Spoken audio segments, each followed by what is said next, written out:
Hello and welcome to Wineskins, a program featuring reflections on the lives of the saints and the sacred scriptures, along with a variety of topics and issues from a Catholic perspective. I'm your host, Father Jim Korda. Our show is sponsored by the annual Bishop's Appeal, the Catholic Communication Campaign, and St. Paul's Catholic Books and Gifts, a division of the Society of St. Paul. On our show today, I will interview Gina Pastella from Beatitude House. We will also hear more about the life of St. Mark and the readings for this fourth Sunday of Easter. That and more on Wineskins.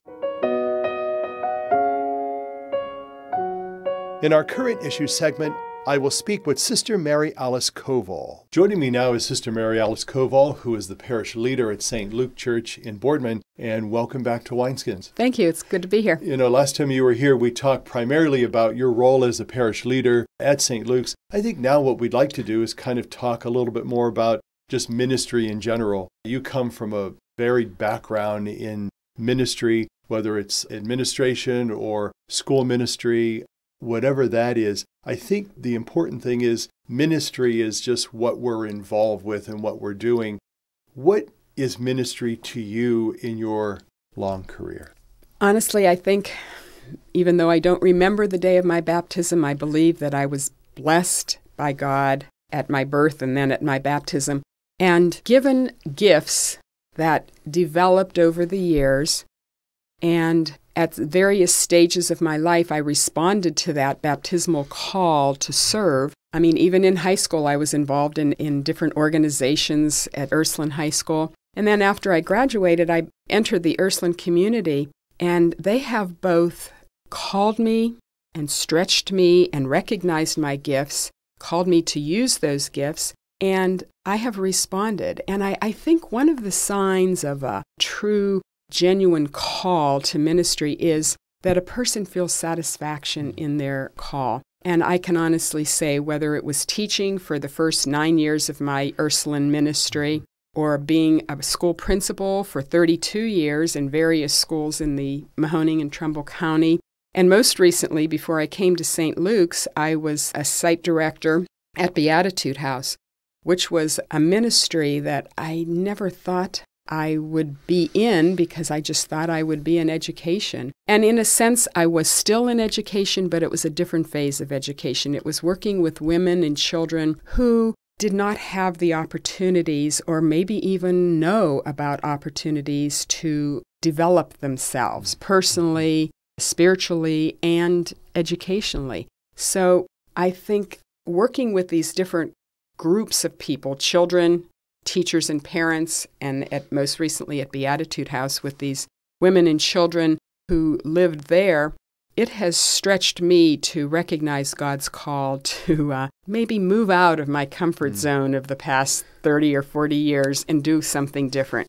And now my call to ministry at St. Luke's is using all those experiences of the past and putting them into a new context for me. And I feel that I am feeling very good about what I'm doing, and I am receiving affirmation from the people that I'm ministering to also, that they are recognizing that and accepting it.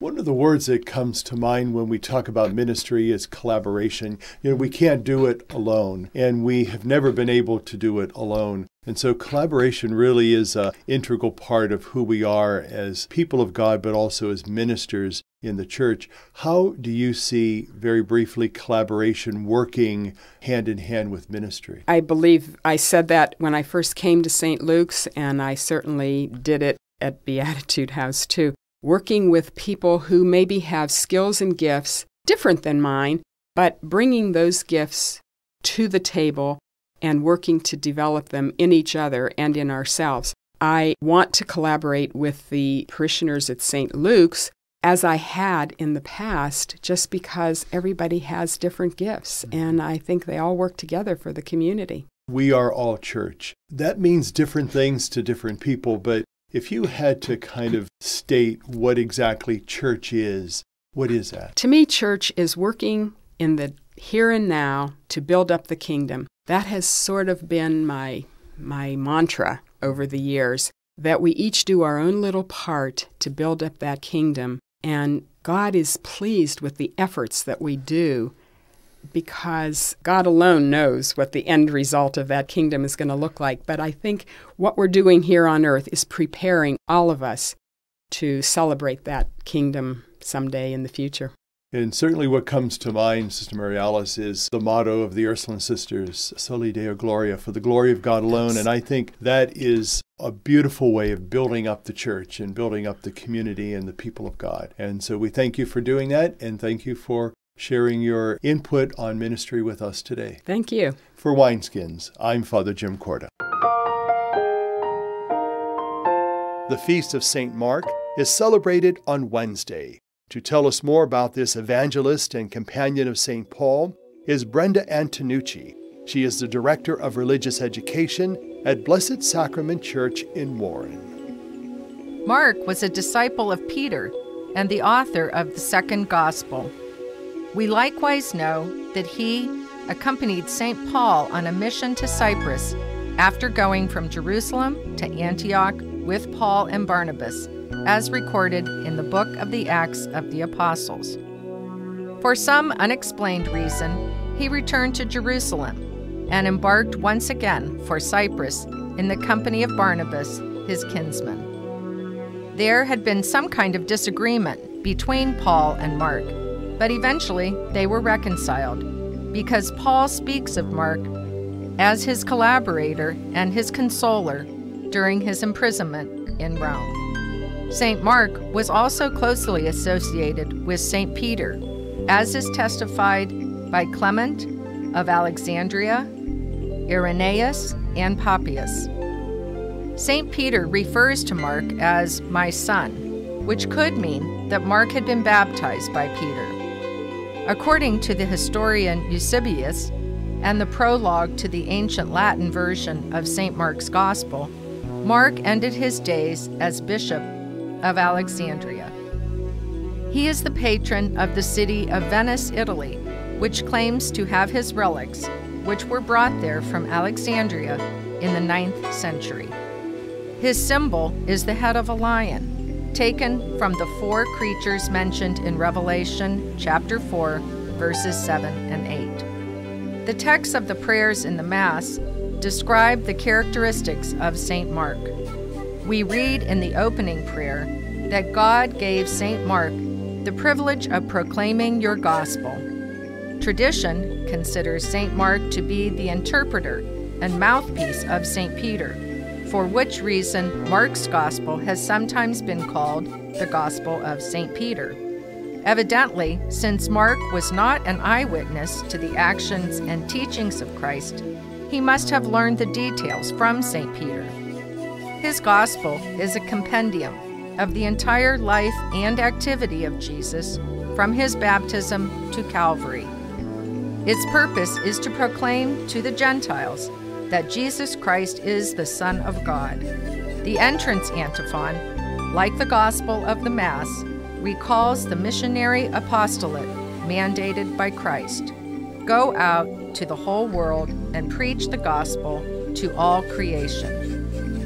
Then the petition in the opening prayer explicitly links the following of Christ with knowledge of the gospel. Mark, therefore, wrote his gospel not simply to give historical documentation concerning the life of Christ, but to urge the followers of Christ to be so committed to him that they would be willing to lay down their life for the sake of the good news. Another thing to be noted about the Gospel, according to St. Mark, is that it does not narrate the events in the life of Christ in a strict chronological order.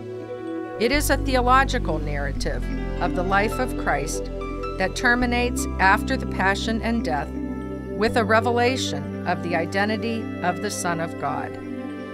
Yet, Mark's Gospel is not triumphalistic, focusing only on the resurrection. Therefore, the responsory for the office of reading states, "To us who are on the way to salvation, the cross of Christ is the proof of God's power." The 2 themes of this feast, the cross and missionary preaching, are always relevant, for all times and places. For Wineskins, I'm Brenda Antenucci. I'm talking with Gina Pastella, who is the Executive Director of Beatitude House. We were talking about this issue that we call generational poverty. Many people don't fully understand or really comprehend what that's all about, but it's a real issue and problem, not only just in our area, but in many cities around the country. Can you explain what that is, first of all, and then share with the folks that are with us how you learned a little bit more about that to better help you in the work that you're doing? Sure. Generational poverty is just what it says. It's families who've experienced poverty generation after generation. They've been stuck in that cycle for a very long time, and it's very difficult for them to move themselves beyond that. I had the fortunate experience several years ago to go through the Bridges Out of Poverty training. That's when I was working in healthcare and represented area employers. And at that time, I really thought I understood what poverty was about. I thought I had a lot of empathy for what people from poverty were going through. But I learned that I really had a lot to learn. At that time, again, I was working in healthcare, and we had our entry-level staff who we did experience quite a bit of turnover, and many of those folks were from generational poverty. And I remember an eye-opening moment when I thought to myself, I never had to make the decision to stay home from work and then possibly be fired because that was my last absence, or leave my toddler at home by themselves so that I could go to work, keep my job, and keep a roof over their head. But those are the very, very real situations that people from generational poverty do experience. They live in what they call the tyranny of the moment. So their lives are always in crisis. They're managing crisis after crisis, and they don't have the opportunity to put those footsteps forward.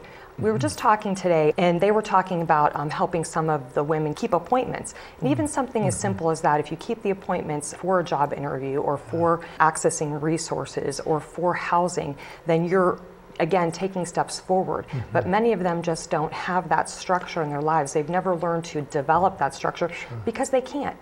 And so when we get the opportunity to work with these families for longer periods of time, we can help them establish those routines. So then once they leave us, they're able to maintain those routines, take those steps forward so that they can actually change their lives. So it's almost like things that we take for granted and do as if it's the back of our hand. Many people were never taught this, and it's to no discredit to themselves. It's just that it wasn't something that was part of their makeup. In doing that, isn't it more, and I want to not use that word enabling, but the word empowering. Is that a better word to use? Oh, absolutely. And how does that work? So just, some of the services that we provide some of the support services are life skills training. So, one of those is what I just mentioned, just, managing your schedule, keeping appointments. We also provide some services to help with parenting techniques because, again, when you're living in crisis, some of your parenting skills can decline because you're trying to keep your head above water. And so those are some of the things that we work with our families on. We work with the children, and we work with our adults. One of the big, and we'll talk about that maybe later, some of our future plans, but one of Sister Margaret's passions when she first started Beatitude House was about education, post-secondary education, and we are starting to revamp some of those programs we could talk about later. But again, it's just helping our women know how to access resources. That's a big thing in generational poverty. They typically just don't know how, have not been taught, have not had the experience of accessing resources that they need to move them beyond a crisis or need situations. Let's talk about the different sites that you have. Are they all the same, or do they have different purposes? They're all different. They all have, in fact, something that I've been experiencing. I've only been here for about a month, and I've been to each of our sites a few different times, and just experiencing just different personalities. I think each site has its own kind of personality, but they're all different. The facilities that we have on the north side are homes, and they have several different apartments within those homes.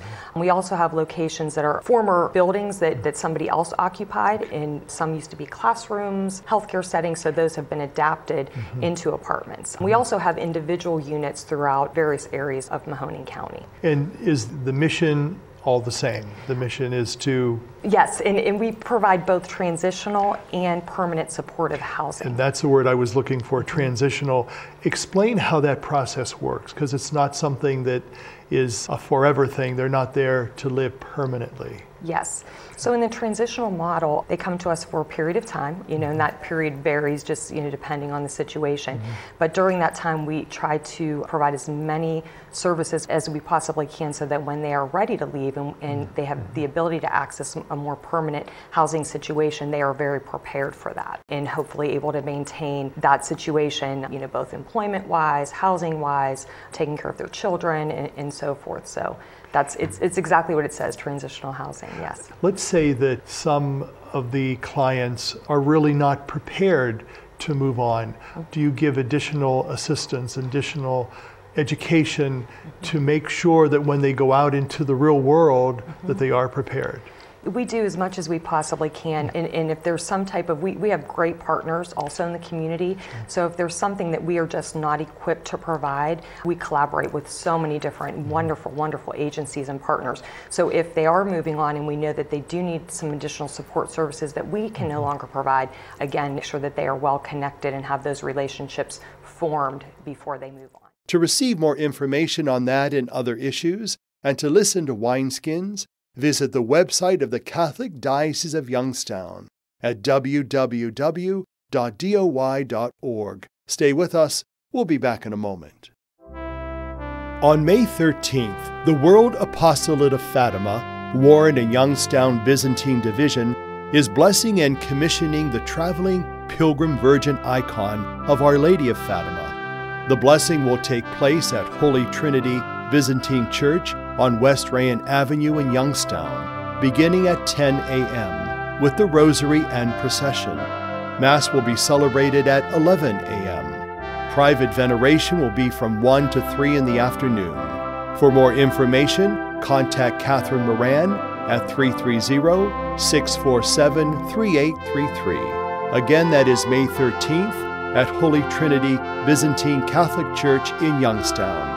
Call Catherine Moran at 330-647-3833 for more information.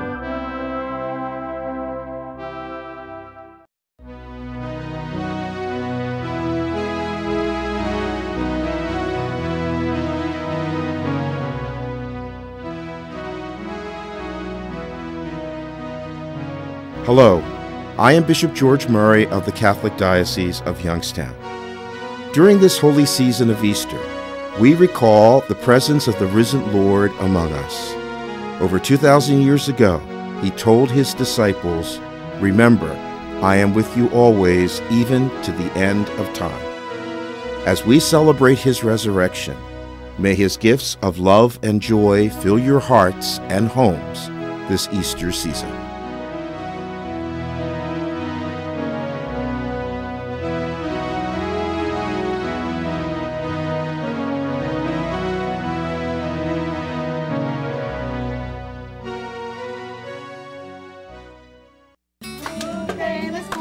In a corner of rural New Mexico, children play in a daycare center. Not long ago, their days were very different. While parents worked in the fields, children stayed home alone or sat in a car in the heat of the day. Now they're learning, playing, safe and well-fed because 5 women dreamed of decent daycare and made it a reality. 1 in 6 American children lives in poverty, but we can help them live in hope. Find out how at povertyusa.org, a message from the Catholic Campaign for Human Development. Our song today is by Psalm Music 150. It is from their CD entitled, He's Alive.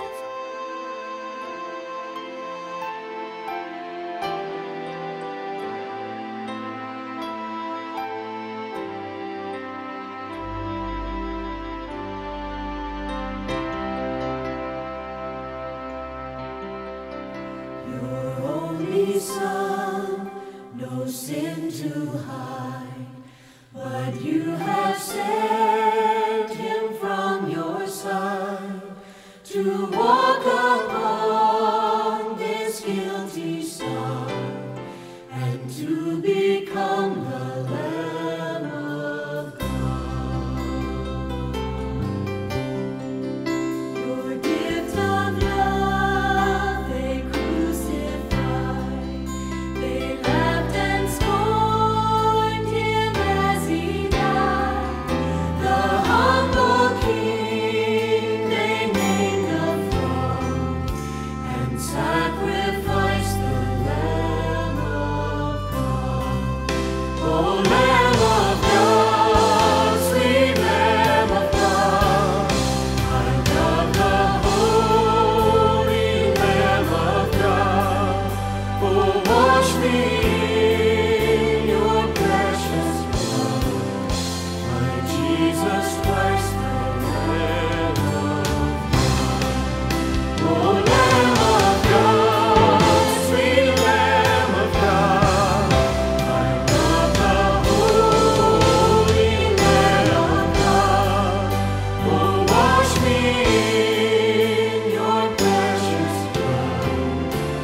Our scripture reflections for this fourth Sunday of Easter will be done by Father John Sheridan.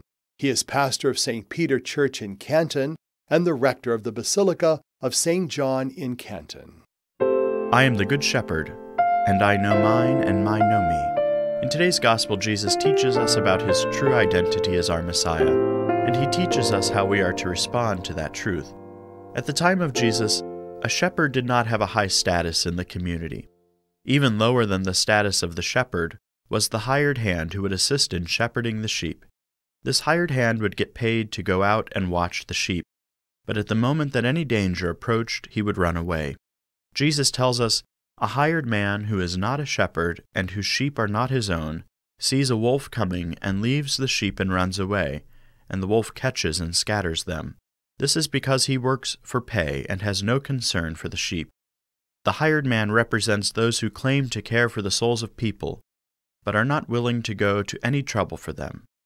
The shepherd, on the other hand, represents the one who cares deeply for the sheep.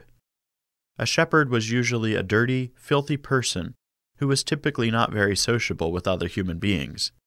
He spent all day with the sheep, and therefore never really had the opportunity to get to know other people or to develop social skills. But his whole life was dedicated to his sheep. He would do whatever he could to preserve the sheep.